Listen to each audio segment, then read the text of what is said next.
All right, guys, we're not in our normal studio today. We're actually in Washington, D.C., our nation's capital, at the Museum of the Bible. I'm here for my book launch, A Mission Without Borders, and the Green family, who the founders of the Museum of the Bible, have just been so gracious to let us use the museum for our set. And if you've never been to the Museum of the Bible, 450,000 square feet, just incredible archaeology of the Bible and the history of the Bible. It's absolutely incredible. It's worth a visit to Washington, D.C. just to come and bring your family here.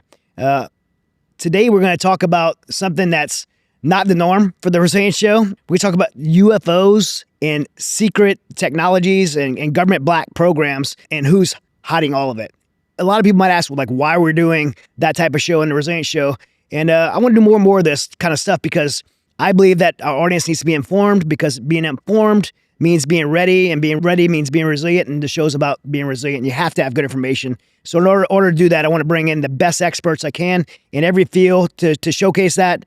And so today we're going to be talking to UFOologist Dr. Stephen Greer, who is widely known as one of the world's foremost authorities on the subject of UFOs, extraterrestrial intelligence, and technologies in initiating peaceful contact with interstellar civilizations. One of the things that I want to say as a note up front is, as soon as someone typically hears like UFO expert, people tend to backpedal or extraterrestrials and think a conspiracy theorist or maybe a crazy person. But with Dr. Greer, that's definitely the opposite.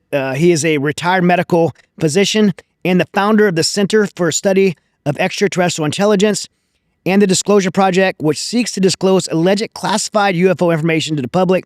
He has become known and respected for providing evidence-based disclosures of both UFOs and advanced technologies for 35 years. He's briefed directors of the CIA, DIA, top-ranking officials in the Pentagon, and every president since Bill Clinton on the topic of UFOs, extraterrestrial intelligence and technologies, and secret black fund programs that operate in the shadows of our government. Dr. Greer's written 5 books on the subject and produced 5 documentaries, which have been seen by approximately 800 million people worldwide on many networks, to include the Discovery Channel and the History Channel. His latest documentary, The Lost Century, I just saw it. It's absolutely mind-blowing. And so today, I'm super excited, personally, for myself and for you guys, to introduce Dr. Stephen Greer to the show. Thank you for being here. Good. Thank you. I'm glad to be here with you. Great spot. Absolutely. Was that introduction accurate? Or pretty good, except I'm not a ufologist. I'm Okay. a trauma doctor, and there's no such thing as ufology because there's no such thing as a UFO. We'll talk about that in a minute. Oh, yeah. It's a psyop word that was concocted by the agency to gaslight people. So I'm going to start out hard and a little bit aggressive here. Perfect. 99% of everything on this subject has been curated disinformation to deceive not only the media and the public, but particularly our national leaders who have ever tried to look into this. And so as a young doctor, I discovered that was going on because, and if you can imagine being in your mid-30s, being asked to brief the sitting director of the CIA on this subject because he and the president at that time, Clinton, were being denied access and information on it. And I had information on it. So this is an upside-down city right here on this issue. Yeah. Most people don't realize that, the management of this is not only unconstitutional, but I'll put it on the table, has been treasonous and involving very serious crimes. So I left my medical career to fix that. So now, to clarify the definition, what they call a UAP now, which is the flavor du jour of the PSYOPs, psychological warfare teams out of the counterintelligence operations, they're not unidentified, and they're not aerial, and they're not a phenomenon. A UAP, that word would connote that it's something we don't know what it is, and we do know what they are. So there are basically 2 major, and then there's a subcategory of objects people see, including our flyboys, or military pilots. First would be genuine extraterrestrial vehicles, or NHI, non-human intelligence operated craft. Absolutely true. Those are a minority. The majority of them are in fact ours. Now, my uncle helped design the lunar module that put the first man on the moon, the thing that landed with Neil Armstrong, Northrop Grumman. And Northrop Grumman, as well as the Lockheed Skunk Works, Raytheon, and a few other prime covert contractors, have these objects flying around that are ours. So I told David Fravor, who was the pilot who chased the object off the coast of California back, I believe, it was 2004, that they brought out.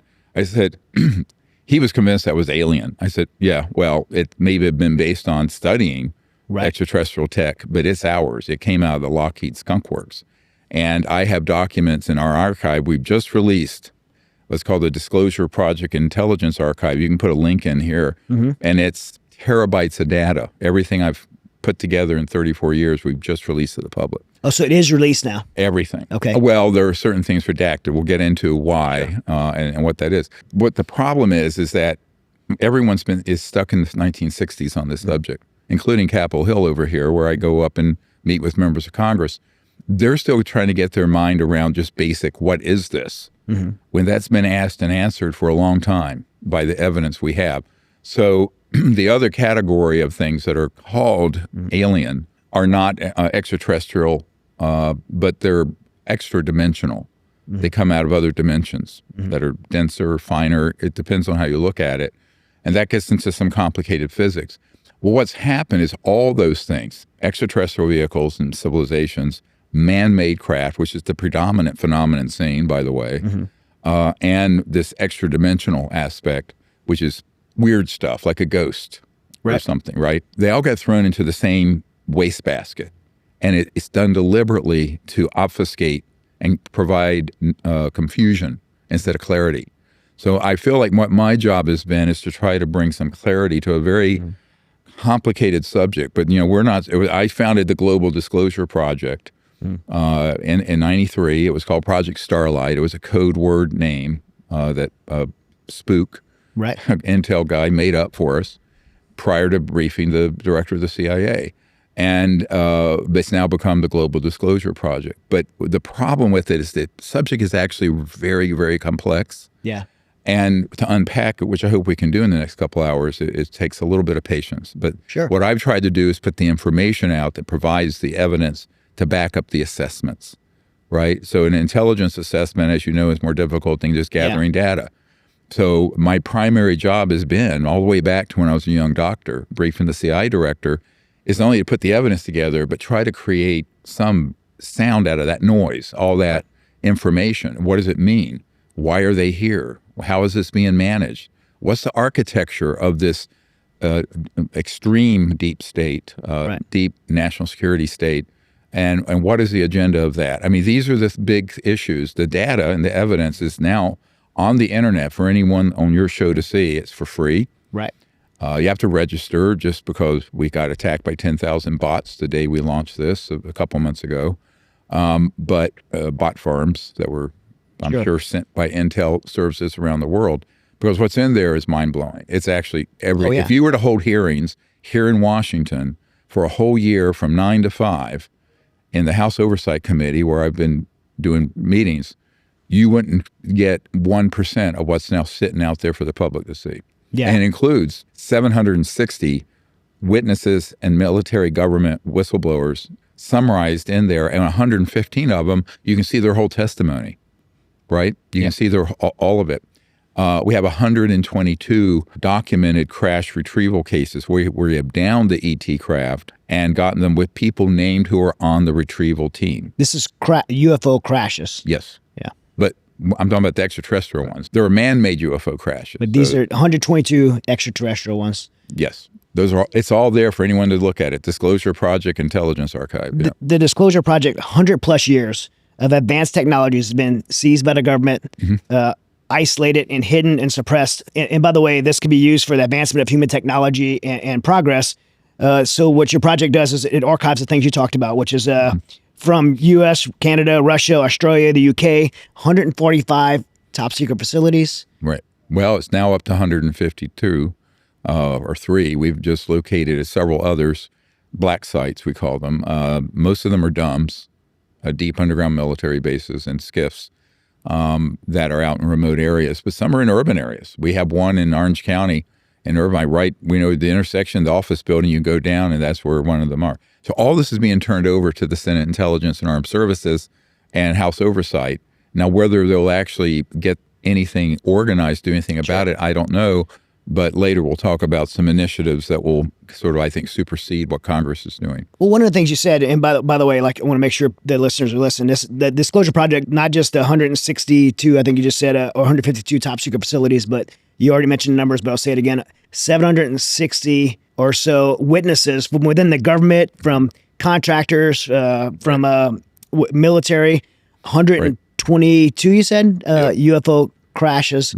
All documented in there and illustrated.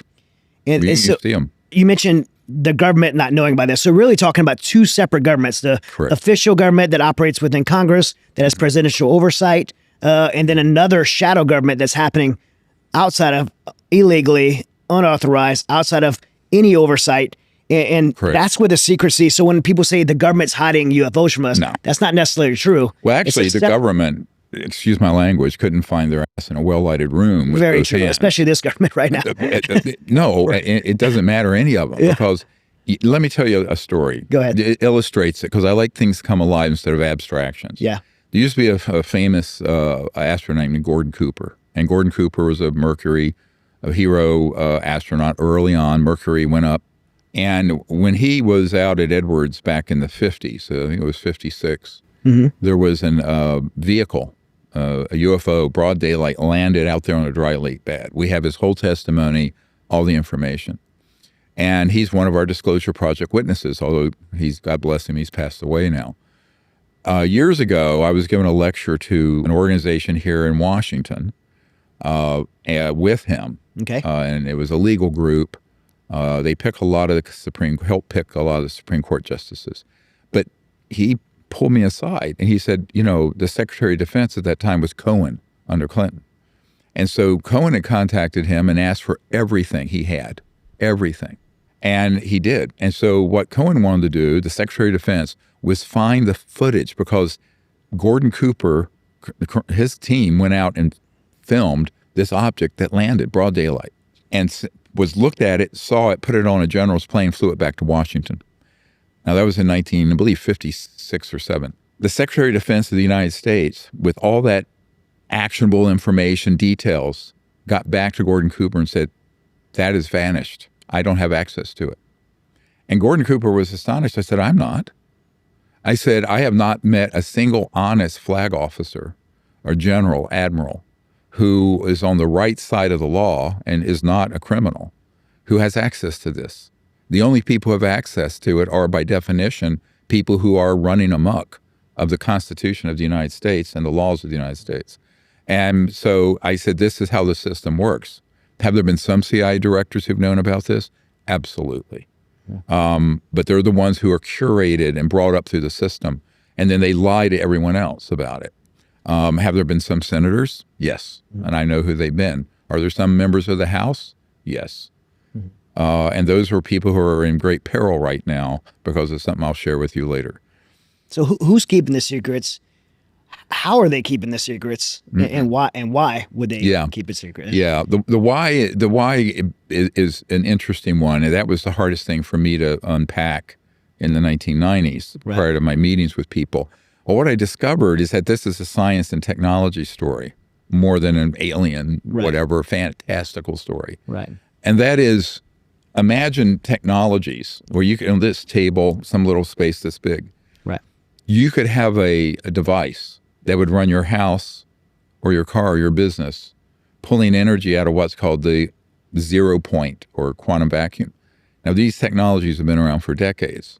This is what The Lost Century, that documentary is 100 years of... 100 years, and it's been around a long time. But the more refined ones also allow for motion and going up, So these technologies would completely terminate all oil, gas, coal, nuclear power, public utilities, petrodollar, all of it would go. It's $1,000 trillion. So it's about power. $4 trillion, right? Yes, exactly. It's way north of $1,000 trillion in assets and market cap. Yeah. And I'm actually talking to some big mutual funds that have $2 or $3 trillion about this coming out and how they're going to have to change their investment strategy. But this has been delayed so long that now the world is in a big problem. You have 3 billion people on the planet don't even have any way to cook their food. So they're cutting down rainforests. That's true, 3 billion. The 0-point energy would solve that. It would solve it instantly. And we have it. Right. Everyone's talking about, let's do a plug-in car and let's put a solar panel. I have solar panels at my farm out in Virginia. But to be honest with you, the real solution is here sitting in a black box, being kept secret by a bunch of totalitarian fascists, to be honest. Let me be blunt. And they don't care anything about their power and money is all they care about. Everybody on the planet would have it. Everyone would have it. No emissions. No emissions, no pollution, and the cost of zero. After you bought the equivalent of your heat pump, right? Yeah. You never have a power bill. And that's true for if you drive an F-150. I used to have a Raptor. And, that thing would have a generator that would be putting out 1,000 horsepower and would be tapping into what's called this 0-point field. And you'd never have to plug it in. You wouldn't have to ever plug it in because it's pulling energy. It's estimated that if you had a coffee mug here, the amount of energy potentially and the space in a coffee mug could easily boil off all the oceans, that much energy. Could you give in layman's terms how the 0-point energy would work? Yeah. A layman's term electromagnetically is that you create certain very high voltage circuits at certain frequencies. And it's the frequencies combined with the voltages, very high, millions of volts, but at very, very specific cycles per second. And sometimes using specialized materials, and it perturbs or excites that 0 point. So look at it from a little bit of physics lesson. All matter is, if you get it right down to, is energy and equals mc squared. Mm-hmm. But if you get down to the atomic level and the subatomic, they find that all of that is fluxing in and out, the subatomic particles, quantumly, out of this ocean of energy, which has now been quantified. And by the way, in the physics journals, published articles from Dr. Casimir in the 1950s proving this. This is not some wild theory. Sure. It's proven. But now what's not known is that covert programs, as well as certain ingenious inventors over the years, have discovered how to tap into that energy. So when we started, the whole modern era of this UFO issue really began with the detonation of the first atomic bomb. And when that happened, the ETs came in and said, we got a planet in trouble here. But there was something else that happened that most people don't know about. When you detonate an atomic or nuclear weapon, everyone knows what an electromagnetic pulse is. Right. What they don't know is what the scalar waves, what Tesla described as the scalar waves that are, instead of a wave form like this, it's a point of energy that goes out straight line. So it's multiples of the speed of light. That disrupts interstellar communications and travel. That's why all those UFOs have been seen around Roswell and White Sands and all of our nuclear facilities. We have one of our top secret guys is a full bird colonel who's now passed away. We have his testimony in our archive if you want to see it, Colonel Diedrichson. And he was in charge of all the nuclear facilities in the United States, Air Force, and then eventually civilian. And he said every single one of those places have been overflown by these UFOs because of their great concern about this. And they weren't hostile, because if they were hostile, they would have terminated it. But they were very concerned. So the whole modern era of UFO issues opened with the detonation in August of 1945. We've seen the increase. Yeah. Well, yeah. So what you're saying is that it's not that government or the secret government is trying to hide aliens from us. They're trying to hide the technology for greed, right? They actually want people to believe they exist, but they're hostile. Here's the PSYOP. All right, so I'm going to talk about psychological warfare operations a lot, because I have a document in our archive from the General Bedell Smith, who was the CIA director in 1953, 2 years before I was born. I just turned 69. And this document states point blank that they're going to use the UFO issue for its psychological warfare value. Okay. Let's fast forward to 1985. I have a document that's been admitted to be in the possession of several people, including Dr. Jacques Vallée, from the CIA, official document. I'm still trying to get it. We'll get it. And it describes committing abductions, alien staged abductions on peasants in Brazil and Argentina for their, wait for it, psychological warfare value. So no, these criminals want people to think they're aliens, but they're there to eat us for lunch, and we need to fight them. So their long-term goal is a global totalitarian military state that they control with humans fighting aliens. That's bottom line it for you. And that's been the agenda since 1953. Now, who's doing this? There's a committee. Some people believe in the old days, Truman, Eisenhower was called MJ-12 or Majestic 12. The most recent documents I have that are legitimate from the National Reconnaissance Office, this document lists the code names and distribution list from Area 51. Is this the MAJ project? Like a MAJ, the MAJ? No, this is the NR. Yeah, no, it's the Majority Joint Intelligence Committee, MAGI or MAGIC. Okay. And the MAGI or MAGIC, who's put the committee on the end, and the Majority Joint Intelligence Group is one of the key groups, and it's incredibly deep cover. Yeah. And it's not just U.S. I mean, what you have to understand about this is that it's a global, transnational. I don't call it international. International will connote one government to another. This is transnational. So it's very deep, covert, and it's very powerful. So you not only have the kind of wealth that this organization has, but you also they have technologies that could put to shame anything that 99% of the generals at the Pentagon know about in their kit, in their hardware. And this is a big national security threat. I'm sitting here in Washington. I will tell you, an organization like that with no regard, no morals or ethics, and no regard for the law, with that kind of technology and power is an existential threat to Earth and to the United States. Yeah. And unfortunately, no president, and to this date, no member of Congress has had the courage to go full bore over after them. And this is why this whole matter may be taken out of the hands of the politicians fairly soon. But we can talk about that in a minute. Well, because you have, like I said, we're talking about two separate governments, the official U.S. government and the secret government. Right. Who are they when say they are hiding it? I know who. I've known several members who've been part of that. I mean, George H.W. Bush was, mid-level to senior level apparatchik.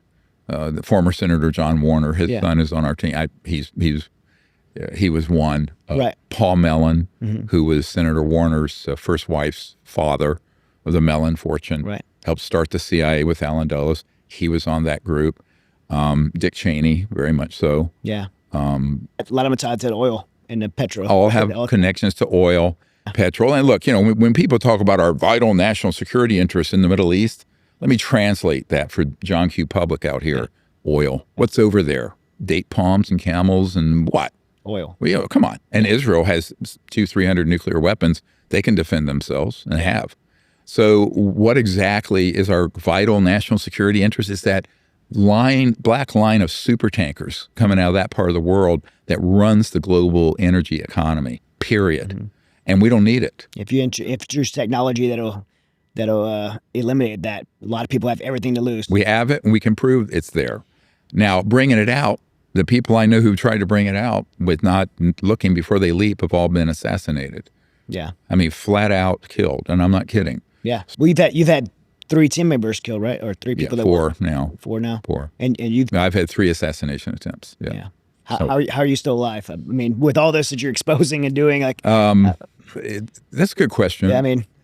I have what I call a DMT. Yeah. A dead man trigger. So a dead man trigger is information held back in the hands of certain key people that if something does happen to me that's terminal, it gets released to the public, and it will not be nice. I mean, it will be dispositive.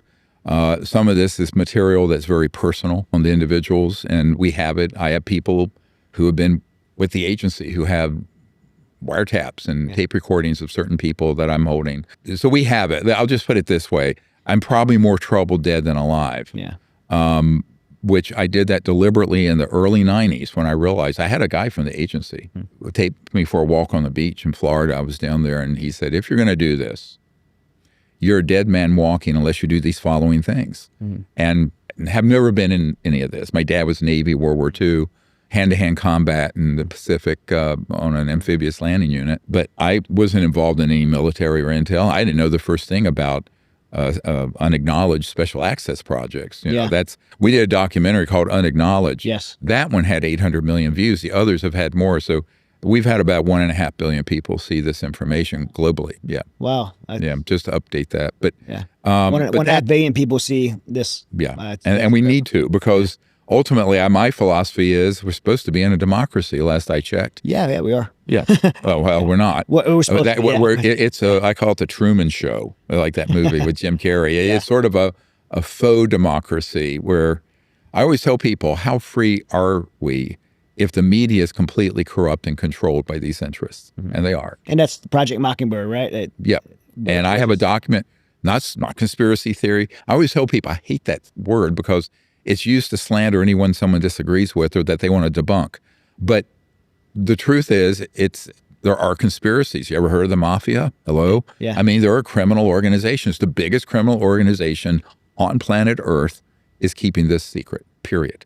And they have the money and the clout, and they're thugs. Yeah. You know, when, I won't say who, but when one of the chief people for Senate Intelligence Committee reached out to me about 3 years ago and said, Dr. Greer, will you come up here? And I went into the SCIF. A SCIF is a secure compartmented information facility. Yeah. Because we can't get anything on this subject. This was the top, working with the chairs, Senate Intelligence and Armed Services. His portfolio included overseeing the NSA, CIA, NRO, 3-letter agencies. And I said, yeah, I can. I'll come in. I'll give you everything we got. Once he started looking into this, he had 2 Black Hawk choppers unmarked over his house that next day and just hovering, looking down, threatening him with his 4 kids in the house. So he called. I said, John, I told you these are thugs. Yeah. These are thugs. Well, not only have they tried to kill you, but you've also been offered quite a bit of money to stand down too, right? Yeah, very funny story. There was a character named General Albert Stubblebine III. He had been head of Army Intelligence Special Forces, and he was part of this group as he allegedly was retired. He wasn't. And when I started first moving on this issue, particularly when we started a team to go out and try to track and make contact with these objects, which we successfully did in the spring of 1992, he surfaced and offered me, and this is a legitimate offer, in 92, $2 billion. With a B. With a B, if I would be quiet and be part of his team. And he had a board seat for me to be on. This is how it's done. So they either blackmail you, or they create false narratives about you, defame you, or they buy you off, or all 3. So I've had all 3 of those ops run on me. Yeah. And I've just said, go jump in the lake. Yeah. He went behind my back to my wife, tried to convince her to convince me. And I said, don't you ever talk to her again. But she's the angel in all this. This month we have our 45th wedding anniversary. I'm sure she's been through a lot with this. She's been through hell, yeah. She could have took the $1 billion and went $2 billion. Yeah, but I mean, we care about the future of this country and the world and humanity, right? And the planet. Yeah. And it's going to hell in a handbasket quickly. Yeah. I mean, this country and the world is on a downward death spiral unless we get this right. And the linchpin to solving the most intractable problems. Because young people think, there's no solution to the environment. There is. There's no solution to poverty. There is. And we have it. But it would disrupt. This is like the ultimately disruptive technology. It would Schmidt can and put into the garbage can $1 trillion worth of a multi-trillion, $100,000 trillion worth of assets. Now, to the people who are alarm bells going off on Wall Street, remember, a transition like that's going to take 15 or 20 years. Right. Let's be a simple math here. There are 1.5 billion motor vehicles on the road globally. We create about 100 million cars and trucks a year. If you retooled every factory on planet Earth to this 0-point type energy transmission system, that would take 15 years. Right. And that is if you just instantly, like Bewitched, wiggled your nose and it all got, retooled.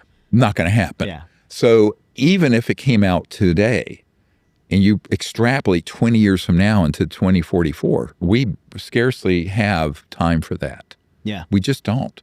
So one of the problems is we're running out of time to fix these huge intractable problems. And long before any problems with the environment will get us, the geopolitical situation is going to get us. Why? Because you have the haves and the have-nots. The extremes of wealth and poverty are getting worse and worse, which then radicalizes these poor countries in the Middle East, Africa, all over the world. And you're not going to fix that with fossil fuel transmission lines. No. So this would also solve that globally. If you have any humanitarian care about the children of God, humans, you would want to have something that would be able to advance our civilization. And so, but the people who have come across this technology, independent of studying an extraterrestrial spacecraft, like Nikola Tesla and others, Floyd Sweet, who had he's in our movie, The Lost Century. He had a thing a little bigger than a cigarette pack that, This the guy Scrappy? yeah, and it was running a 300 horsepower electric motor. Yeah. And he was in talks with General Motors about it, and they killed him. He was flat out killed. So, all these solutions have come and gone for 100 years. This is why I call this a lost century of human evolution and progress due to the fascist, totalitarian, power-hungry nuts that are not just U.S., it's a global problem. They're also doing something called black shelving, right? Yeah. So as soon as someone comes out with technology, they either confiscate it or they buy it and then they hide it. Yeah, I know a man personally that had that done. Basically, he had put all his life savings into getting the technology to a certain point. He was offered, he didn't disclose how much, but let's just say Colonel Beard and I compared notes. One day he didn't have a pot to pee in, and the next thing he was driving a Lamborghini and in Armani suits, right? Yeah. So, and that technology was bought up by a corporation and then put on a black shelf, meaning it was basically hidden from the public. Right. So now, on the other hand, I have Dr. Tom Vallone, who's one of our whistleblowers. His testimony's in our archive. He worked for the U.S. Patent Office right here in Washington, and he saw these technologies being marked as national security threats and moved out, and the patents denied, but also what are called national security orders slapped on them to confiscate them. So yeah, I kind of gathered anything in the patent office that has to do with energy has a different process to seek a patent. So they're going to be reviewed, and if it's anything that's advanced energy technology, they're going to either seize it, confiscate it, or black shelf it. And this brings up another question, because in our democracy, which is based on a capitalism, but also allegedly free market, right? The whole Adam Smith, we don't have a free market. No. Tell me, how do you have a free market if the most important scientific technological breakthroughs in human history are ruthlessly suppressed and kept out of the market? You don't have a free market. You have a managed market, which is kind of what communist China has, right? So it's sort of a global totalitarian market where anything that begins to surface that upsets the status quo gets cut off at the knees. And can we prove this? We can absolutely prove it in a court of law. So let's get to so I talked about the they, right? And the two separate governments, they have to function with some type of financial. So, I come from the special operations community. I've been part of SAP programs. Don't know that's a special access programs. A lot of those programs are funded by black funds. But when people say black funds, they have oversight, presidential oversight for these secret programs. But you're talking about something totally off the books, black funds that is illegal, unconstitutional. And to where the president doesn't even have oversight over it, the CIA directors, DIA directors, the Pentagon doesn't know. And a lot of that money gets over there because of accounting errors, right? Overselling products. Well, sure. I mean, Donald Rumsfeld himself, the day before 9/11, we have the videotape, said there are 2.3 trillion with a T dollars unaccounted for in the Department of Defense budget. It's now estimated that number is way north of 8 trillion. And where has it gone? All right. So I know where it's gone. It's gone to my uncle's old company, Northrop Grumman. It's gone to Lockheed. It's gone offshore.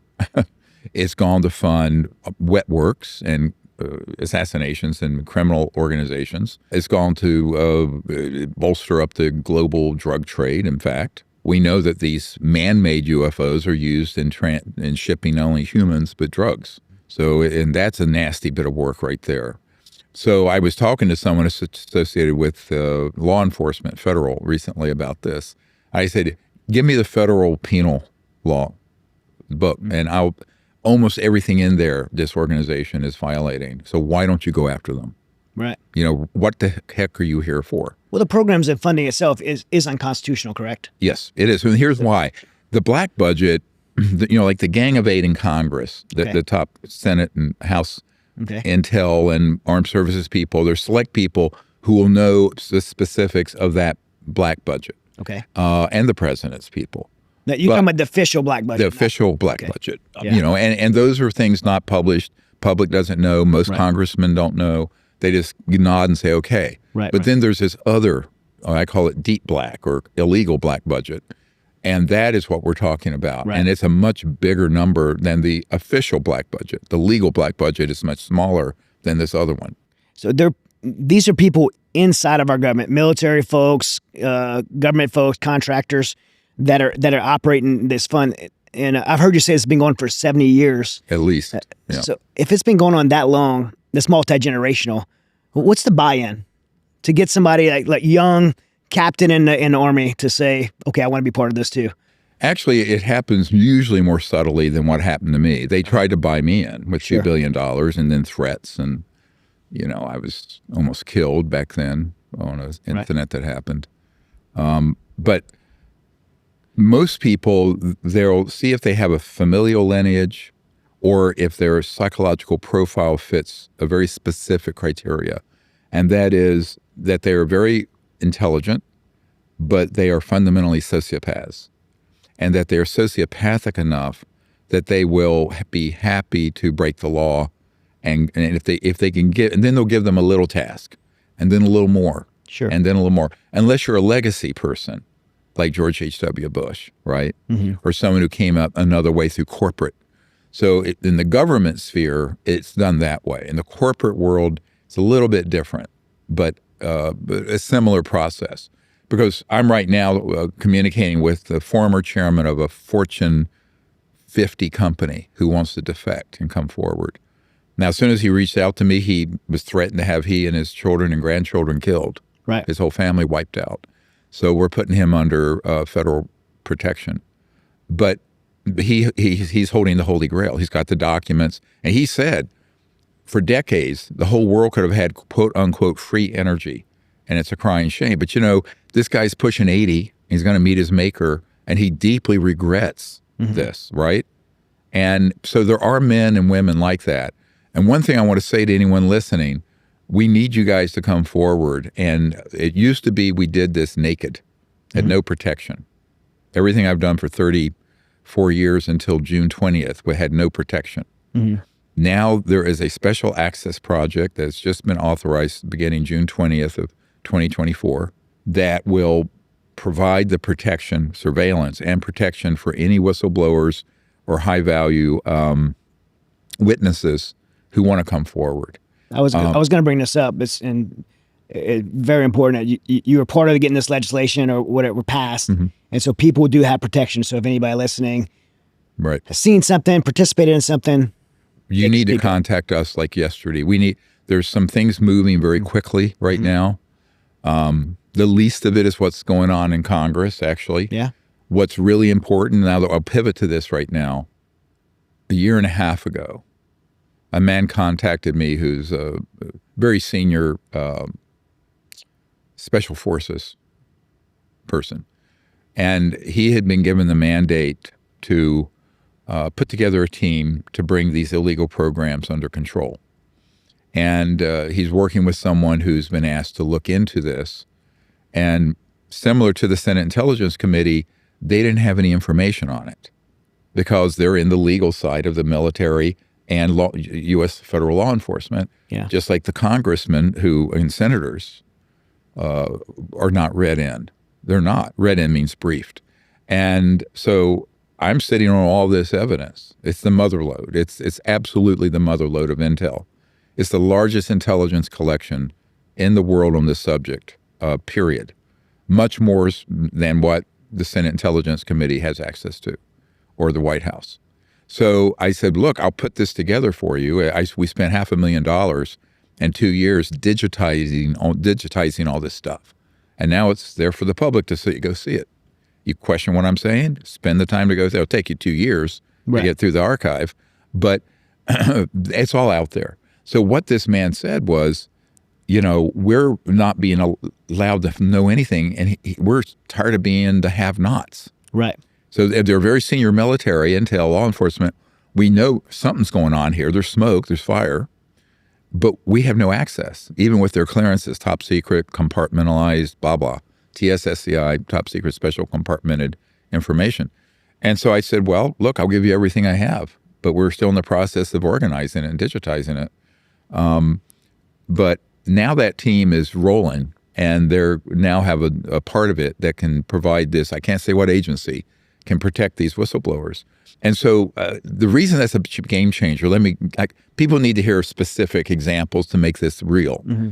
So last year, before our National Press Club event, there was a man who surfaced who had been on a retrieval team out of the Northern Nevada Test Range, north of Nellis Air Force Base. And it was a special operations situation, and it was he was based at a helo pad up there. And initially, he was tasked with retrieving the malfunctioning man-made UFOs that crashed. The ones he was involved with at that point were the triangular Raytheon or Northrop Grumman anti-gravity platforms that you see floating around. Then he was read into on a task where they downed or stunned an extraterrestrial vehicle that came down, but it didn't crash. It sort of soft landed out there. And there's a lot of his whole case is in the archive. Anyone can see it. Now, his name is redacted, and here's why. He was going to come up here and testify to the Pentagon and to the Senate Intelligence Committee people and Armed Services last year, and we were just about to get his ticket. Mm-hmm. And by the way, we need funding support. We fund all this. Right. And I'm a retired doctor, not a billionaire. And, I'm comfortable, but I'm not, and we were just about to get the ticket, and a van shows up out front of his house in the upper Midwest. And out come these guys. They said, look at your phone. He looks at his phone. And go look at your computers. And they had embedded child pornography on all his devices. And they said, you take one more step towards this, you'll spend the rest of your life in prison, and you're never going to see your two young children again. Now, see, if that were to happen today, mm-hmm. we would have surveillance on that, and we would know who did it, and they're going to get arrested and prosecuted. And if we find that they've engaged in treasonous behavior, executed. So, I'm sick of this. I'm telling you, I'm about to break my leash, and that ain't going to be pretty because I'm holding a lot of information. But this witness intimidation, me putting together these witnesses has been very difficult because I've done it as a private citizen with virtually no funding and no protection from the federal government. I can show you in my archive in 1994 or 5 where I asked Bill Clinton to do an executive order for this. And this is what Trump or Harris need to do, whoever wins, and make it even stronger. And I'm going to say that publicly for the first time, they need to do a couple executive orders, and I can help craft them because they wouldn't even know how to write it properly, to be honest with you. Neither does the Senate. So the thing is that this guy, we would catch those people red-handed now. So what I tell people is everything changed about a month and a half ago. And so there's a big opportunity now for an avalanche of whistleblowers to come forward who have information. And I would really ask people to come forward at this point. So two things you said. One is funding, and the other is whistleblowers coming forward. So where could people go to, one, get behind you financially and mm-hmm. support this? Because you like it's private funded for a reason, by the way. Yep. For a very important reason, it's privately funded. And two, people that do want to be whistleblowers, where can they go? Yeah, they can all go to our website, drstephengreer.com, and to the archive. We have a crowdfunding right now for the Intelligence Archive, mm-hmm. Disclosure Project Intelligence Archive. And we have a crowdfunding. You can my assistant can get you the link. Yeah. And we've raised about $440,000 out of $1 million or so we need this year. But that also funds these witnesses. So I'll give you an example. I had a lieutenant colonel Air Force guy who was a U-2 spy plane pilot. And, we would pay for his driver, and he's in a wheelchair, he's a hero of the country, and bring him up here. And he met with people in the Senate and the Pentagon people. But we're funding all that. And it's out of what donations people give. It's an humble. This whole operation is run out of a part of my living room at our house. It's a very modest operation, really. Yeah, but making a big impact. It's had a big impact, but I have count them one staff member. It's my wife and me and one staff member. So we do need some help. You've chosen not to take a clearance. I won't accept a security clearance. Yeah, for obvious reasons, right? Because it would be shackles, right? So the truth of the matter is, in these meetings I've had, like with General Hughes, who was head of the Defense Intelligence Agency, and Admiral Wilson, who was the head of Intelligence Joint Staff, J2, those were open. But it's a gentleman's agreement. Right. I don't share anything they ask me not to share or attribute to them. But as far as I'm concerned, everything I have, I'm willing to give free. I'm not a consultant being paid, $5,000 an hour to do this for the Pentagon or Congress. I don't care about that. If I cared about that, I would have taken the $2 billion from General Stubbleby, right? It's not my value system. But we really do have, we can prove, this is the other big thing that's happening. There's a major law firm that's looking at starting a civilian RICO, racketeering influence corrupt organization lawsuit. It'd probably be $1 trillion lawsuit over the illegal secrecy and what it's done to our country and to people. And that is something that we're actively negotiating with right now. So that's another strategy. So one strategy is the Congress and White House. One strategy is the Special Access Project, looking into this and protecting witnesses. Another strategy is the standing up of a law enforcement strike team that can hit these illegal sites and corporations and bring that the ET bodies. We have dissected bodies, craft, man-made and extraterrestrial, out. So that's all. And then there's another sort of, in a sense, bigger issue going on I want to speak to very carefully.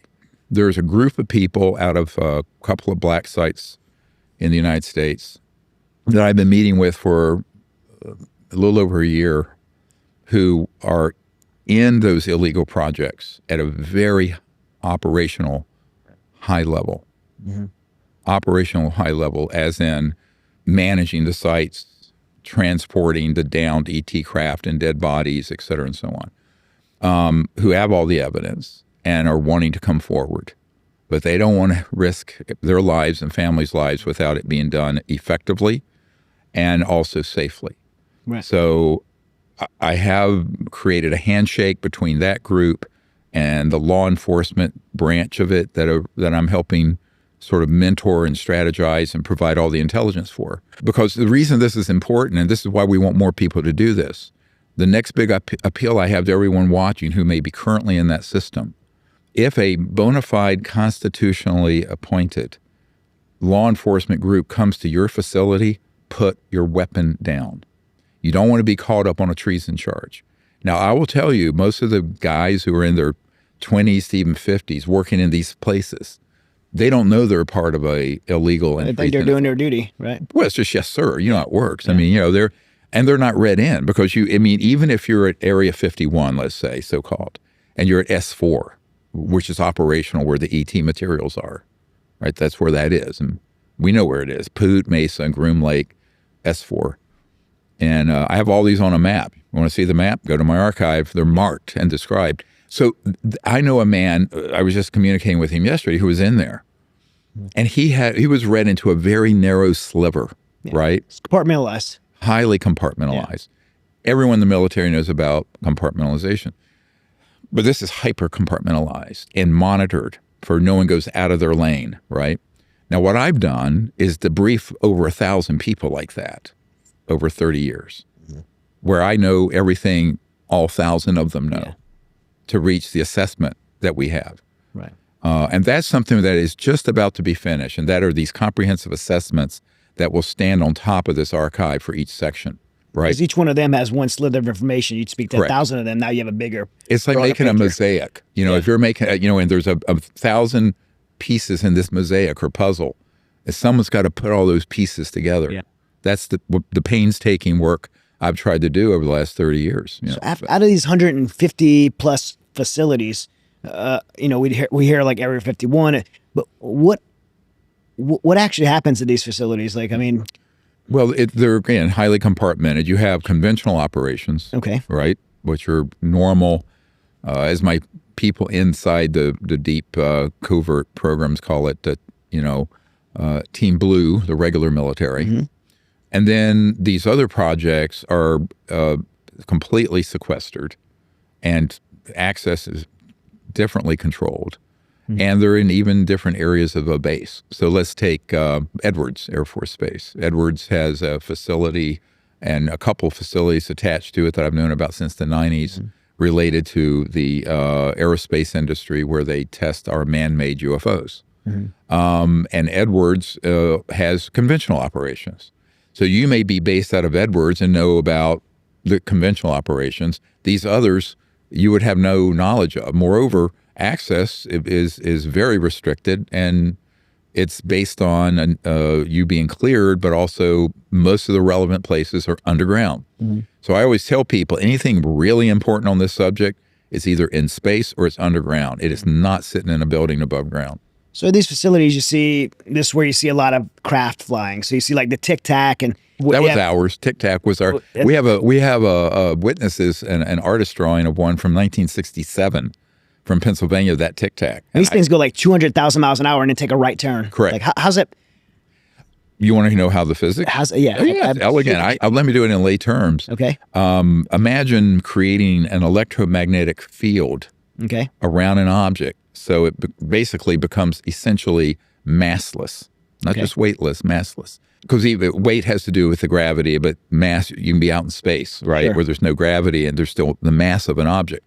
But imagine having the physics of that worked out, where you can move an object and you're adjusting for 1 gravity, all right, but it's in a bubble. It's sort of in a space-time bubble electromagnetically. So it can be moving at 200,000 miles per hour, no sonic boom, because it actually is slicing through the air without the clap that you'd have with a sonic boom from going faster than the speed of sound. But also it means that you could make a right-hand turn or go straight up and down at huge velocities. That in a normal aircraft, literally your brains would come out of your nose. I mean, you would be killed. Yeah. The G-forces would frickin' kill you, right? Right. Not this. This technology allows for 1G and you're moving around. And what's the date where we mastered gravity control? I have a man who is the top scientist at the Naval Research Labs here in Washington. It's the largest Department of Defense lab. It's here in Southwest Washington. I've been there, been in the facilities. And he had been in the vault and he found the documents that stated October 1954, the year before I was born, is the date that we mastered gravity control. What I'm describing. So keep in mind that we have had man-made UFOs operational since the mid to late 50s. This tells me NASA's not involved. There is a compartmented operation in NASA that interfaces with these other agencies, but it's also being run criminally. Because, I mean, clearly the space shuttle and those and from that is outdated. Yeah. Oh, well, but ironically, my uncle's, when he worked on the lunar module, that landed on the moon with Neil Armstrong, that was rockets and jet thrusters in the Apollo mission, right? Right. By the time that Roman candle went up, we didn't need it. Right. But see, he worked on the conventional end of it, right? And there was a contractor. So he was Grumman, became Northrop Grumman, and it was part of the whole Apollo mission. Because the U.S. government doesn't build anything, corporations build things. Right.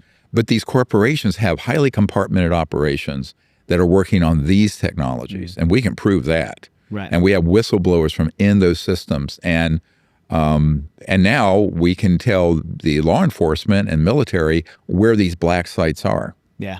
Now, lethal force is used at these places, and the other big problem.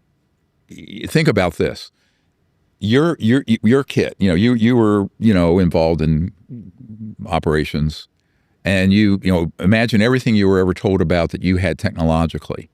And you're told to go take this site that has technologies that are several thousand years more advanced than everything the legal blue team, let's call it Team Blue for the military, have.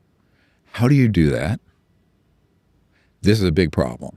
Yeah. So my job is to find people in those systems who know what their Achilles heels are, where the soft belly is, and then what the technologies are that have to be brought forward. Now, I know what they are, and they can be requisitioned by the conventional military and law enforcement, but it'd be very controversial. But you can hit a facility and take down their entire power grid and then go in. Yeah. And I'm not going to talk about more than that, but I'm just saying this is some of the stuff I have to deal with every day with a team that wants to save the country and do this. They're very heroic, and they all realize they could be killed, as we all do. Yeah. But and you've been in that situation. Yeah. But these are very smart people on the right side of this, who I hope will go the distance, because this is these initiatives I think are going to supersede Congress, because Congress has been dragging its feet, and I've been dealing with members of Congress since the 90s, and various presidents, White Houses, and this. At a certain point, someone's going to have to say, "Let's roll." Someone's going to have to say, "We've reached a conclusion. This is real, and it is an existential threat to the United States. It is criminal and treasonous, and we're going to fix it." But you're going up. It's a David and Goliath story. I don't care if you threw the whole capabilities of the legal, military, FBI, law enforcement of the United States at these guys.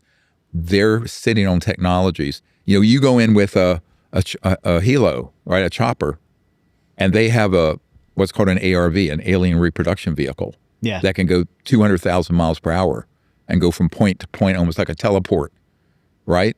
Is it with a game, set, match? Not even close. I'm telling you, the end of the briefing I had with Admiral Tom Wilson, the head of Intelligence Joint Staff, when I briefed him in 1997, 27 years ago. And at the end of the meeting, I said, "Look, we need your help." I'm working full-time as an emergency doctor, shuttling up here from North Carolina, where I lived then. I live now in Virginia.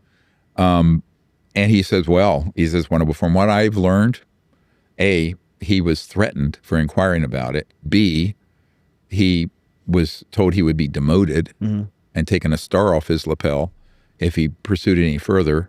And then C, when he realized these technologies were real and were in the hands of a group of sociopathic humans that are in corporate, military, government, sort of this, it's a hybrid entity operating. You can't, if you go at it from the governmental point of view, it's corporate. If you go at it from a corporate point of view, it's government, top secret. They're very, very clever in how they sealed themselves off. But he says, look, it's point, set, match, because the best thing I have is a B-2 stealth, and they have these things that can do circles around it. I'm quoting. This is from the head of Intelligence Joint Chiefs of Staff, Admiral Wilson. So I said, yes, but there are workarounds. But see, now, the difference between 97 and now, there are a group of courageous, and I'm inviting more to come forward, men who are going to go, well, no. Look, the United States, we're sitting here in Washington, and Washington Monument's over there. A ragtag bunch of people, Washington, a few people, going up against the British Empire, the empire on which the sun never set, right? And unfunded, ragtag group of people, and they founded something called the United States of America. So don't tell me that we can't do this. We can do it. Is it going to be easy? No. Is it dangerous? Yes. But are the benefits to the country? And we'd have a whole new economy. We would eliminate poverty globally. It would be the ship, the tide that lifts all ships. But it would also solve these intractable problems. The reason our kids are so depressed is that they don't see a future. Although they tell global warming or pollution, the oceans are dying and all this. And there's this gloom and doom. So I view all this as a message of great hope. But you have to cross this chasm of covert stuff to do it. And so you have to, for me, it's sort of been a spiritual journey to be able to keep the hope. Well, Dr. Greer, we're going to take a quick break Sure. and then come back and talk about what I know everyone wants to hear. And I got a lot of questions on too, is the UFOs and extraterrestrials. Sure. So. Absolutely.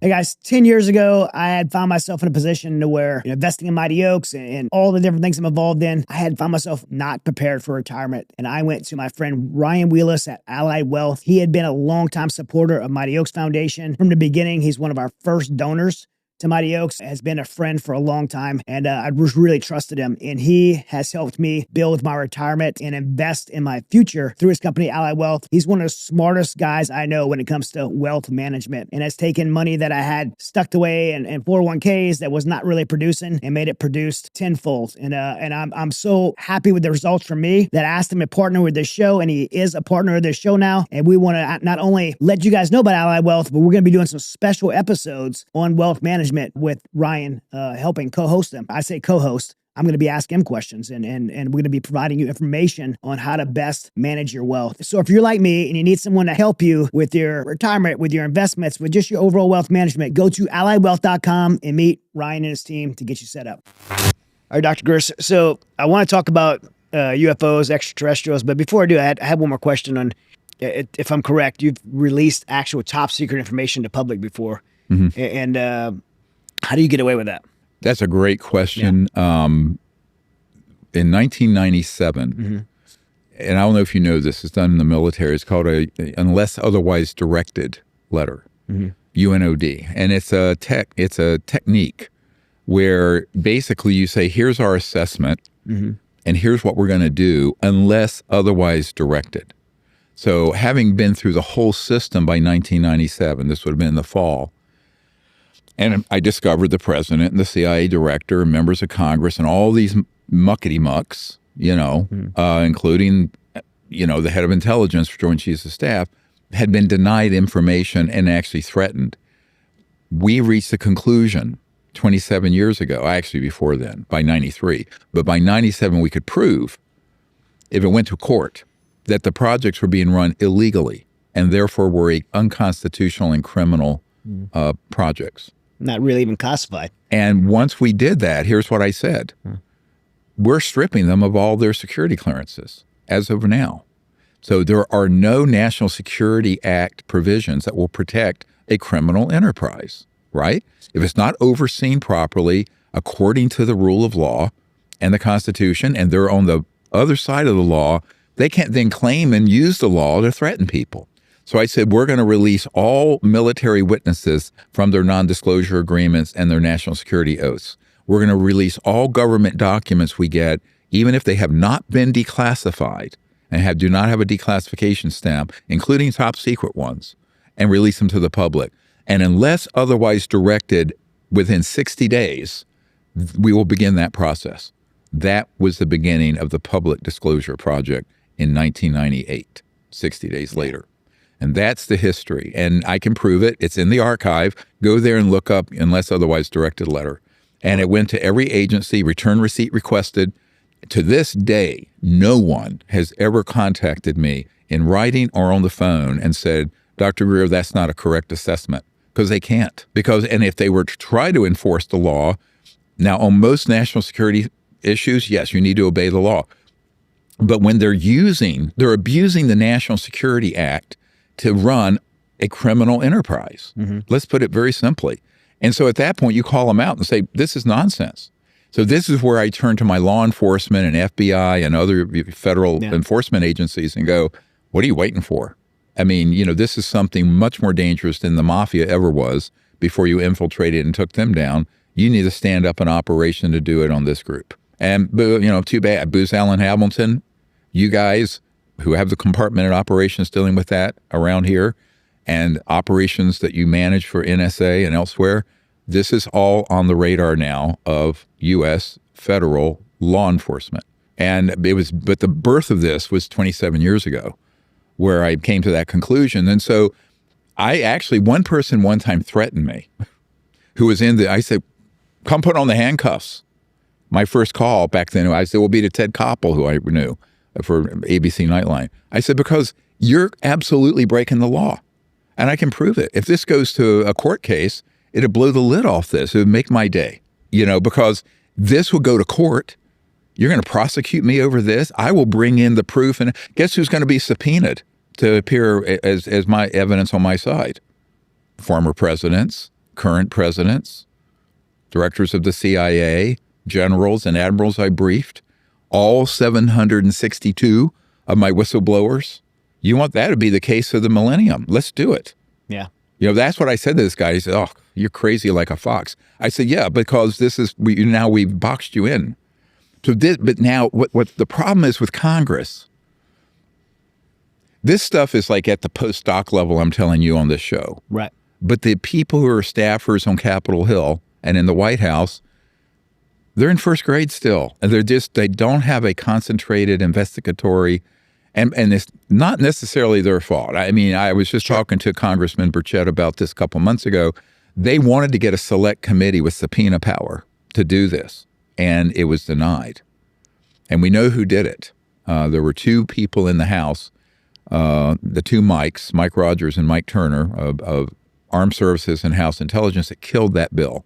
And they killed the Senate bill that would have given amnesty or safe harbor to these executives and whistleblowers coming forward, so that they would have 6 months to come forward and they wouldn't be prosecuted under RICO or at risk legally. And that was gutted. So there are some people in the system who are, I mean, that was overwhelmingly passed, by the way, by the Senate. And it was unanimously passed out of the Senate Intelligence Committee the week after we did our National Press Club event right here in D.C. last year, a year ago.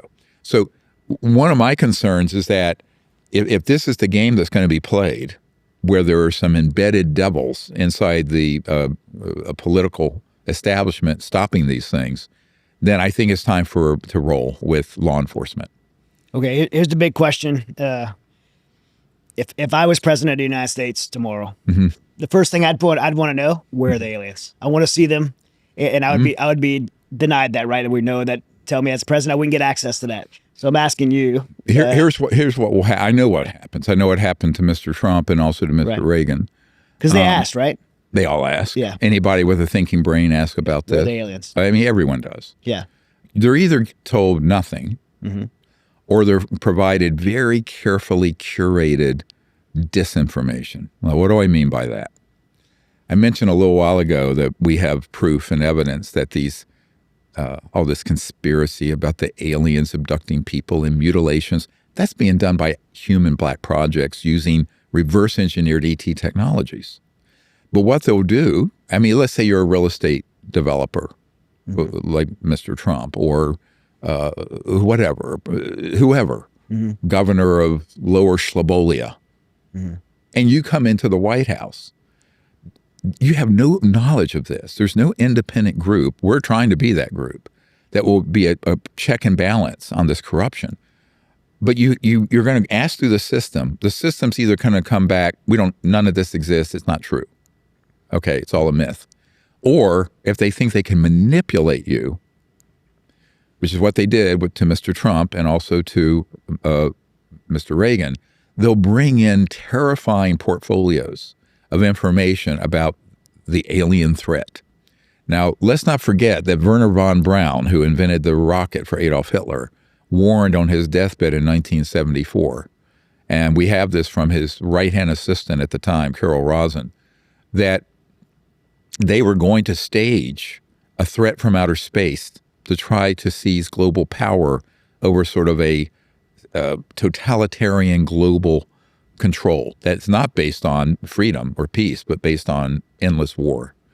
But to get there, they have to first convince the propaganda to the public. This is why 99% of everything on this subject that you Google is just nonsense and rubbish, in my opinion. And if you're the president and they think they can manipulate you in a direction they want you to go in Reagan's case, it was Star Wars, SDI, Strategic Defense Initiative. And I know he's passed away, Colonel Holman, Holman, was on the committee selling that to the president. First, they tried to pitch it to Carter. Carter wouldn't bite. Then they went to Reagan. Reagan got convinced that the UFOs and ETs were real, but we needed to fight them. And so he took the bait. I know that Mr. Pence and also Mr. Trump in the first term he had were provided a lot of false information on this. I know for a fact. I'm not going to say how I know, but I know for a fact. And so the question is, whatever is the president, they need to rely on, I don't have an axe to grind. I'm not trying to do this to get position, power, money. I'm doing it for the truth. We have the truth. We have the evidence and the facts. They need to rely on an outside advisor, right? Which I've offered to be and have been. But ultimately, if you're the president, you're going to be gaslit or deceived. Usually you're not told much anything. Right. But if you think that you can manipulate you into doing something like put more funding into something and for this whole cabal, like, let's put more money into the defense contractors siphoning things off to develop technologies to shoot down extraterrestrial vehicles, then they will give you information convincing you they're a threat. Now, keep in mind, we can document 122 cases where we have attacked ET vehicles and downed them. If you're civilizations, and there are multiple of them. Wait, I want to clarify what you said. Humans have attacked ET vehicles and downed them intentionally. Yep. Oh, yeah. Yeah. Using electromagnetic pulse and scalar weapons. Why would we? Because the people running that program want to figure out how those technologies work so they can have them. It's a technology acquisition effort, period. So EMP could down these vehicles. Oh, yeah. And they're portable. I've seen them. They're this big. They're illegal. Right. I mean, the Nuclear Non-Proliferation Treaty forbids anyone having an EMP weapon, but we have them. So when we crash these vehicles, we're crashing them like they crash and live, or is it killing the occupants? Both. Some survive, some don't. I know men who've transported both, living and dead. And, we know where they are. Some are still living and they're called extraterrestrial refugees that are in some of these underground bases. I want to just follow, because you've answered this 100 times, but I just want to be like super clear. ETs, aliens exist. We've seen them. I think aliens are from Guatemala. I don't use that word. I use EBENs. Is the EBENs, okay. Extraterrestrial biological entities. Yeah. Yeah. And they have bodies, and they're different looking, but there are a whole bunch of different species. That's what I was gonna ask. Is multiple species? Dozens, at least 5-6 dozen different civilizations. None of them are hostile. Look, if you had that kind of technology and you come across a country, a nation, or world like Earth that's beginning to develop thermonuclear weapons in the 40s and 50s, and if you really wanted to just sit those kids down, you would sit them down and it'd be over, because you're like 100,000 to 1,000,000 years technologically more advanced than we are. So now, it doesn't mean that they're happy with us, and it doesn't mean that they're not concerned about our hostility, because the other part of this story we haven't gotten to is that we have become an existential threat to worlds out there. Now, people are going to say, what is he talking about? Let me say this. 80 years of reverse engineering studying advanced extraterrestrial technologies from non-human intelligence, with trillions, not billions, trillions of dollars going into it. And I might add that scientists with the highest IQs I have ever met on Earth are not at MIT and Harvard. They're working on these projects in a skiff or an underground base. Brilliant. Reverse engineering the ET crap, and then applying it to practical, covert applications for this organization. Not benefiting humanity usually. Some of it's come out. Sure. Most of it hasn't. So that's what you're doing. So there's been this technology curve that's gone nonlinear, straight up, right, from the 40s to now, and it continues to go straight up. The problem with it is that we're reaching parity where Raytheon and Lockheed Skunk Works and Northrop Grumman and some of these other outfits with this organization globally have craft that would reach almost parity level.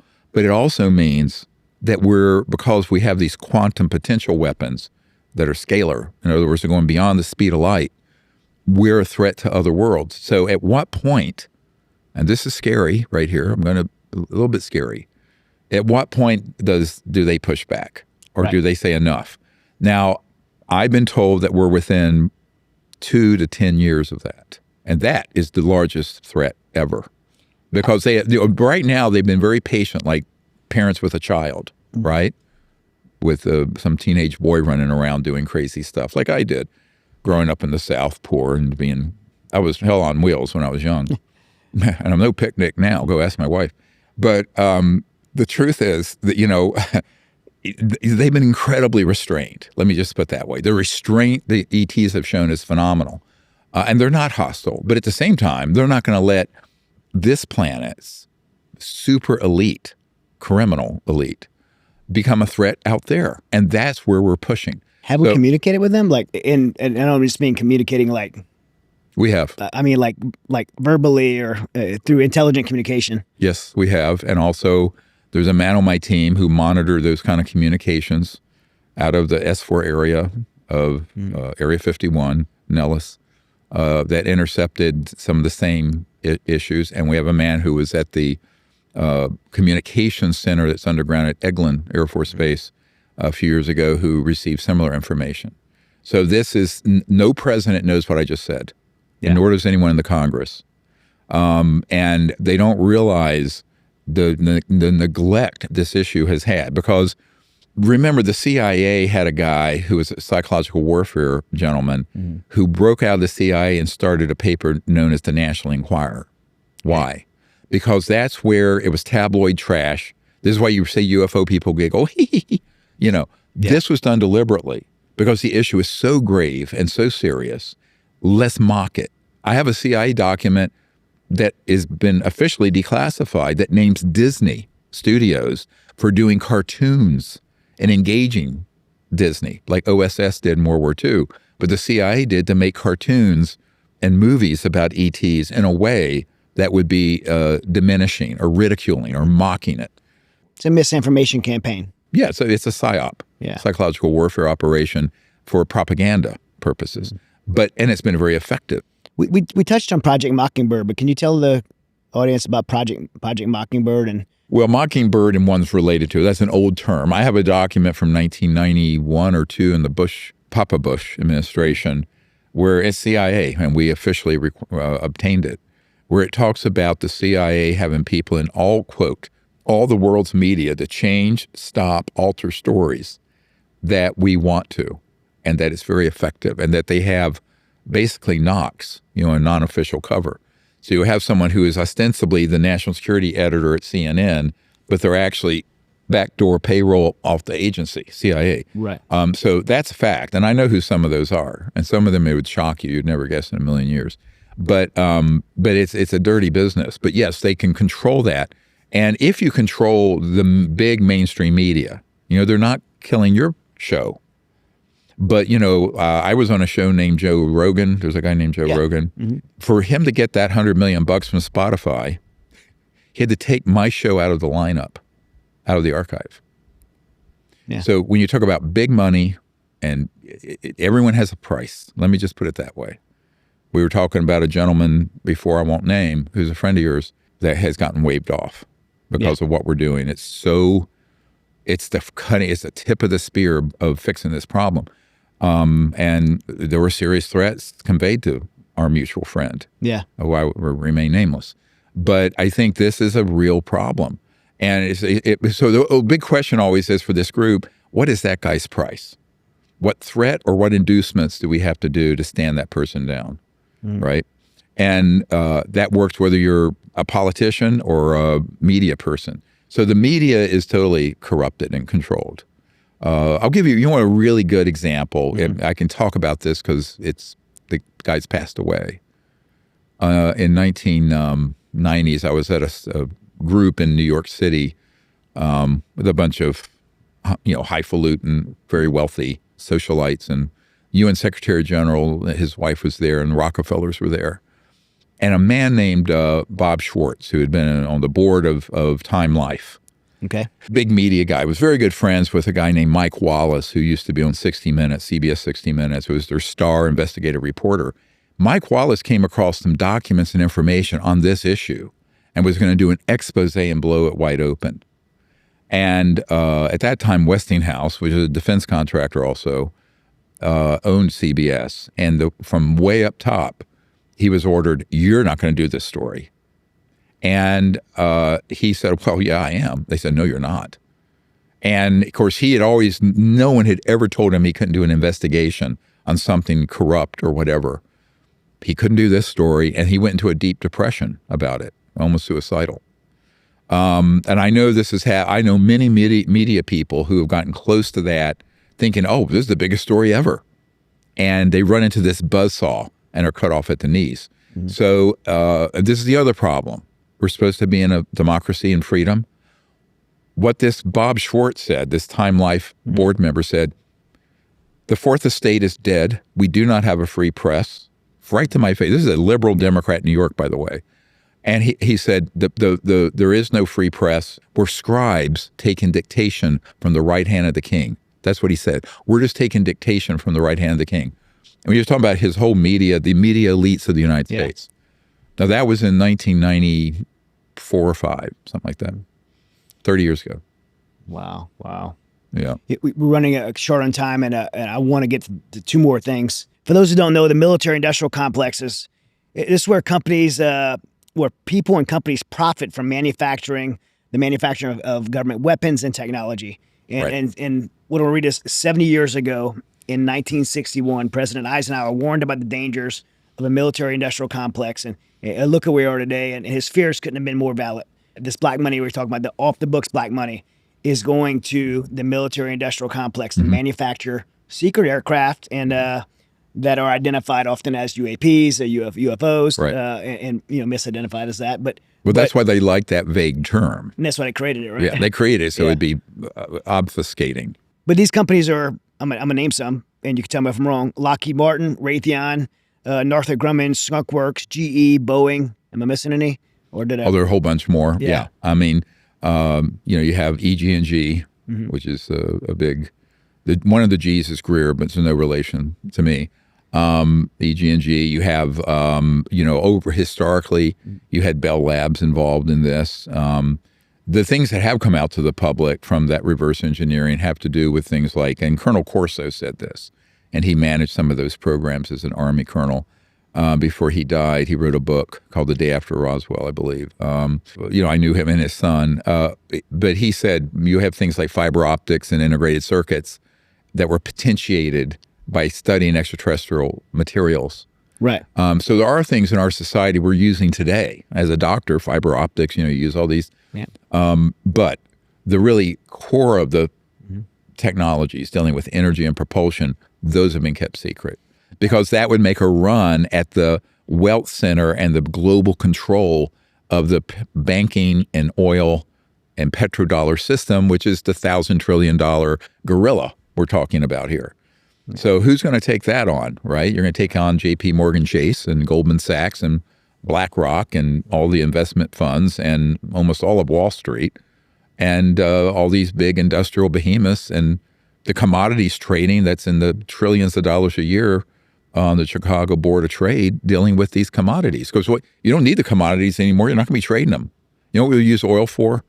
Plastics. That's it. Yeah, that's all we need oil money for. There. Yep. When you're talking about the triangle, I think there was one event in Arizona where but the governor was a witness and 10,000 people was a witness. Yeah, I was there. So it's these are clearly these things exist, but these aren't alien aircraft. These are that would have been a Grumman or Raytheon. Most of the triangular ones are Lockheed, or Northrop Grumman or Raytheon. But that event, there were 2 events. Okay. The first event very likely was extraterrestrial. The cover-up event that they piggybacked on top of it was us. Okay. So remember, when an event happens that they can't control, they will set up the stagecraft, it's called, to launch some deceptive operation, a false flag, a deceptive indication and warning is the proper term at the Pentagon, or a false INO is what the pop culture calls a false flag operation.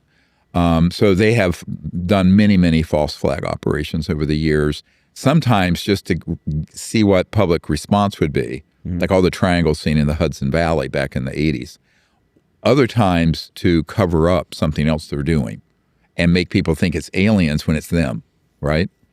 So that's why you'll see with these cattle mutilations and abductions, you'll see these weird craft there and these weird robotic-looking aliens. They're all man-made, by the way. I know who makes them, how they make them. And they're doing these things, but you'll see there are human special operators that are running the man-made UFO and these fake aliens. And that's how it is. Now what I just said, most people go, what? Is that just R&D, research and development, or is it what reason would the government contract Lockheed Martin to build something like this and use it? Is just R&D or?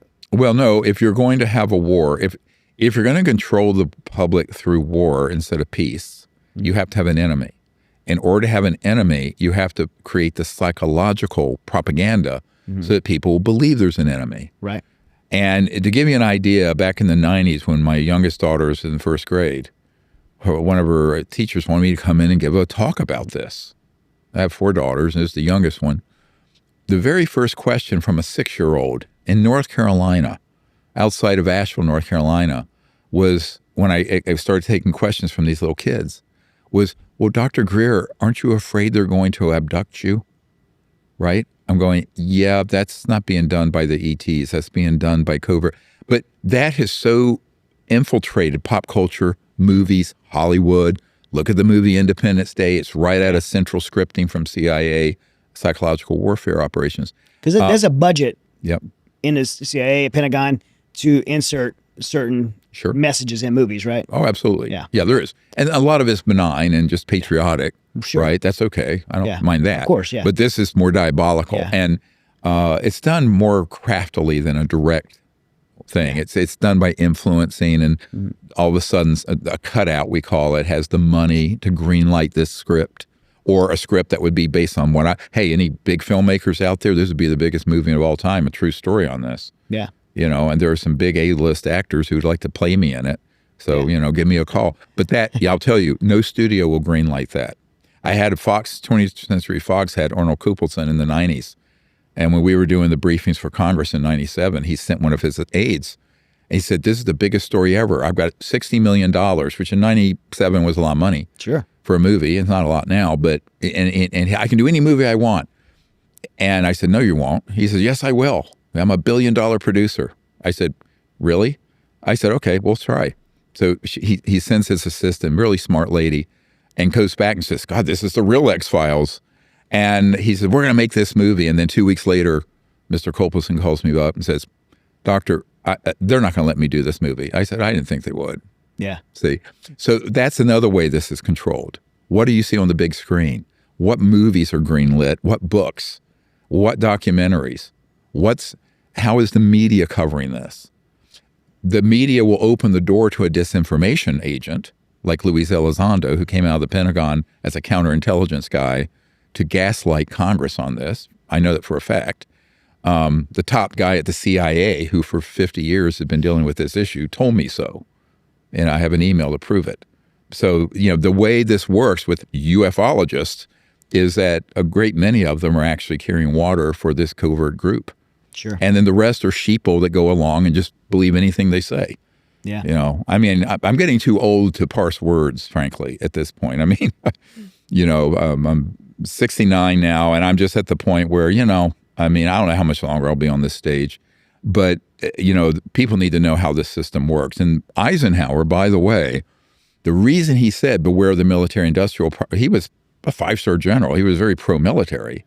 But he was trying to stand down this operation and bring out the technologies for peaceful purposes and make a peaceful liaison, a rapprochement with the ETs. And this group circled their limousines, and they basically started excluding him from the operations. So it was between 1956 and 1960 that this whole enterprise went off the rails. And no president since then has had control over these operations. I know that for a fact. And I also know that the Congress, except for the embedded devils they have in there representing this group, have not had oversight. So the question really becomes then, if you close off the media, and the internet now is very controlled on this. I get shadow banned all the time. My YouTube channel got totally shut down and demonetized. The Google search engines can skew things. And if you don't think so, you're living on another planet. Of course, yeah. So, you're really up against a big battle here, right? It's very difficult for me and for people helping me, even in the government. But the thing is, I always think what Winston Churchill said: never, never, never give up. Someone gave me a plaque with that in the darkest days of World War II, and they're being bombed by Hitler. Yeah. So I think we just have to, persevere and use our God-given brain and heart and trust to find people to do it. But Eisenhower died a very bitter man over this issue. Jackie Gleason said so, and his wife said so. And what happened is that he was totally shoved aside. And that's why Kennedy, he was going to get control over this. And as you know, I have a top secret document, CIA wiretap transcript of Marilyn Monroe threatening to hold a press conference about this because of what Kennedy had told her in Pillow Talk. And it references the objects from outer space retrieved in New Mexico in the 1940s. We're clearly referring to the Roswell and the ET crafts that were down there and shot down. And those were directional energy weapons, early ones in 47, by the way. And she had no idea. And, 2 days later, after this document, they found her dead of an apparent overdose. Now, the actor and singer Burl Ives was on my executive committee back before he passed away. He has a room in this 33rd degree Masonic temple here, right up where I have a place here in D.C. on 16th Street. He said, we all knew she was killed. We never knew why. I gave him this document. He goes, oh, my God. Yeah. She was going to blow the lid off of this? I said, yeah, that's what got her killed.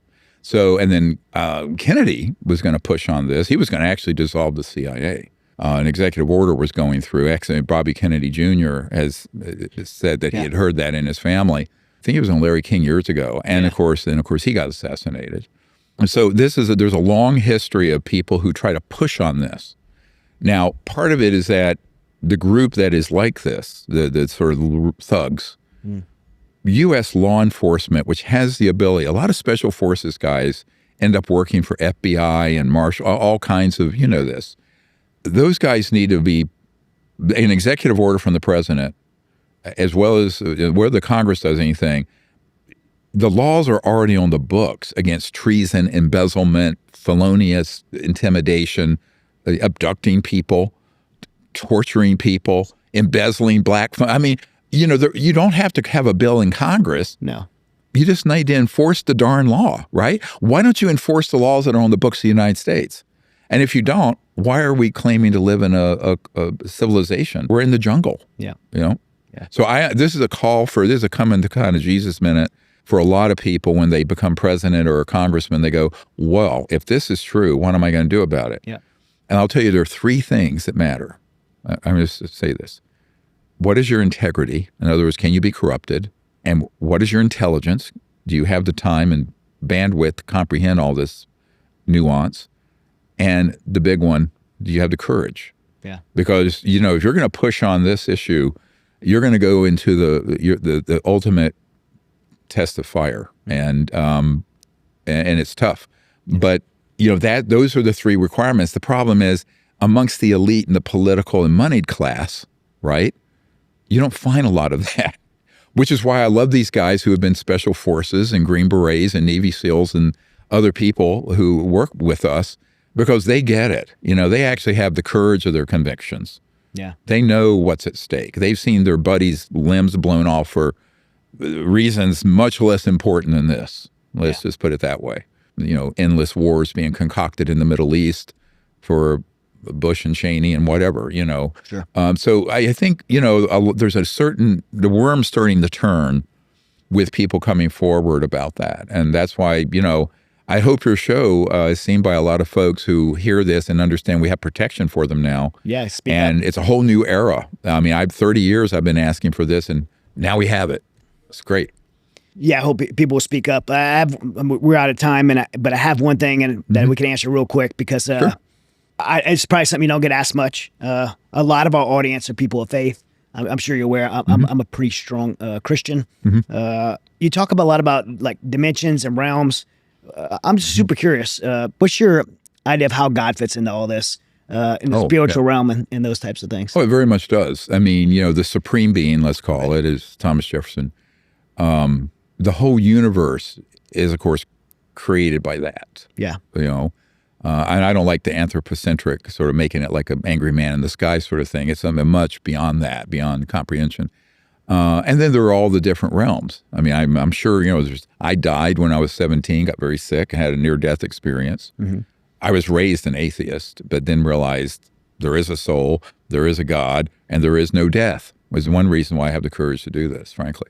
Was that it totally changed my life, Yeah. And the eternal perspective. The eternal perspective. Yeah. And then I realized there were these sort of like, from the infinite power plan of the supreme being, there have to be step-down transformers. I'm using a scientific analogy.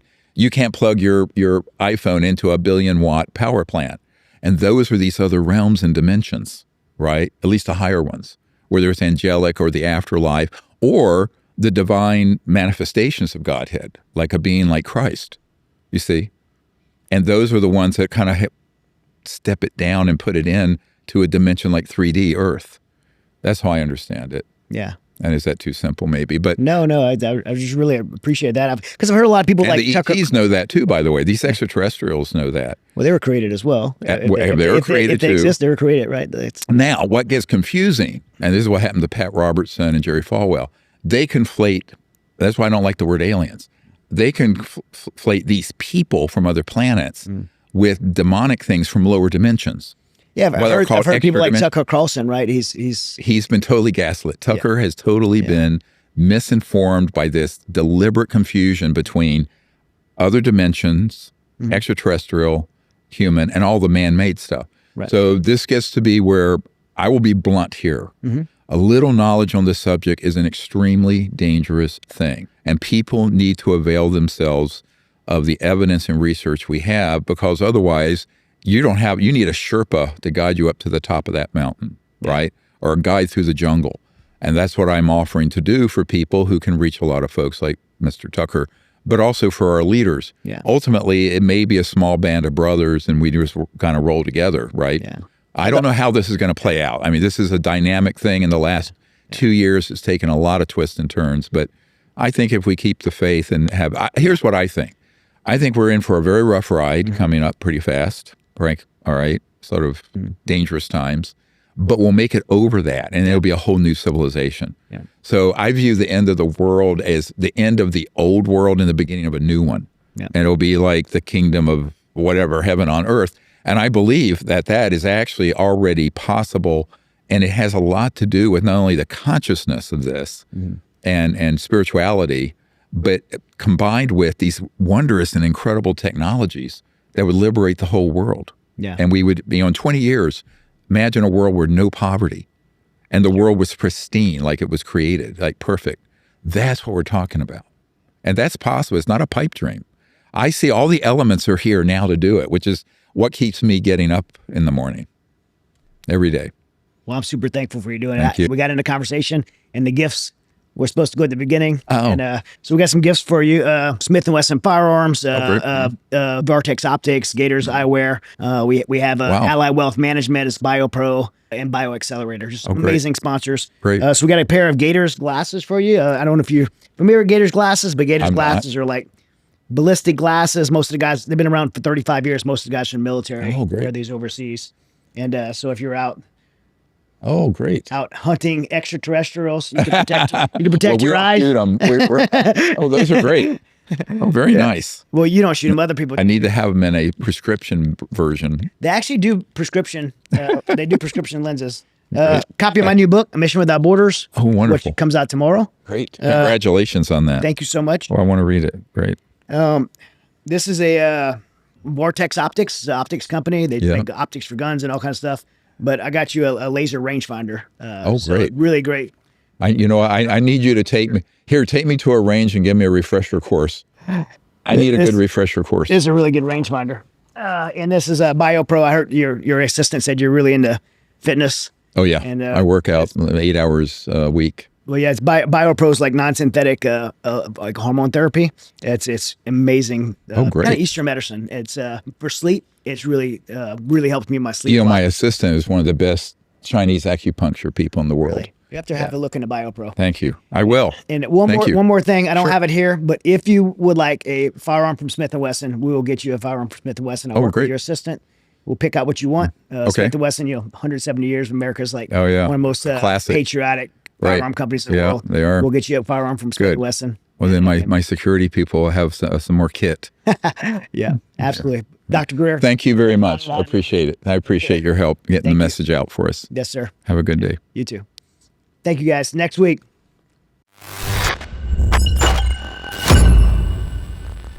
Hey guys, thank you for watching this episode of The Resilient Show. I hope you enjoyed it. If you hadn't already, please click subscribe so you don't miss any future content. We have so many amazing guests scheduled and you don't want to miss it.